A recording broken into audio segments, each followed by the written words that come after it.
I think it's been tough. One of my biggest fears coming back was that I've grown, I've changed. My body does not look the same as it did in 2013. And I was terrified of having my body pulled apart on social media. And I was so worried people would be talking about, oh my God, she's put on weight. She's fatter in the face. She's aged. She's got, lines on her face. She's this, she's that. She's not like this. She's not like that. Like I was really scared. And it's hard, especially being in the industry that I've been in for the last 9 years. I have been a social media influencer. It's very heavily based around your appearance. And I do feel the pressure, when I'm doing an Instagram story, I still struggle to go without a filter because I use a filter and I think, oh, okay, that's cute. And then I go without filter. I'm like, oh God, no, I'm not pretty enough to go without a filter.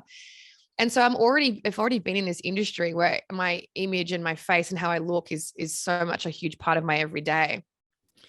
But I have control over that, right? Like I have control over what images I post, what photos I post, how they look. Do I chuck a filter on it? Do I give myself a tan? I have control over that.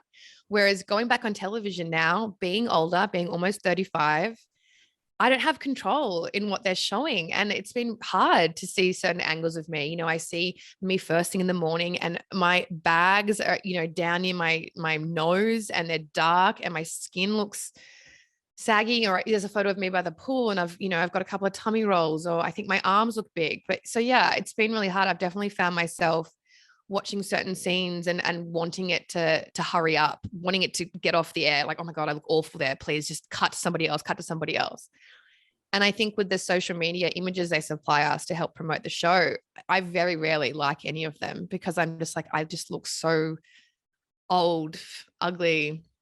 So yeah, it was actually so comforting to read or to listen to that episode on Jules's podcast, because I was like, oh my God, I thought that I was alone in this, but clearly, it's something that at least two of us are going through. And I'm sure people go through every single day. People suffer from body dysmorphia and self-confidence issues and self-love issues every day. But yeah, we're no different. Big Brother would often call us into the diary room first thing when we woke up. And I'd be like, no, just let me go and get my makeup on. And he's like, no, you haven't got time. Come right here. And I'm like, okay, well, this is me. This is my face first thing in the morning.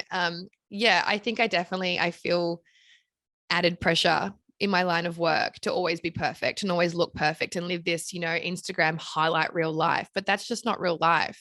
And it's definitely something that I'm wanting to work on is showing that sort of more vulnerable. And I do as well. Look, I've gotten so much better. When I'm having a bad day with my anxiety, I'll hop on Instagram and I'll talk about how I'm feeling and how I feel shitty and how I'm feeling, the tight chest, that kind of thing. But it's definitely something that I want to continue to work on is pulling back those layers and not always being so sparkly and shiny on Instagram, but showing, real life, because real life is not always sparkly and shiny.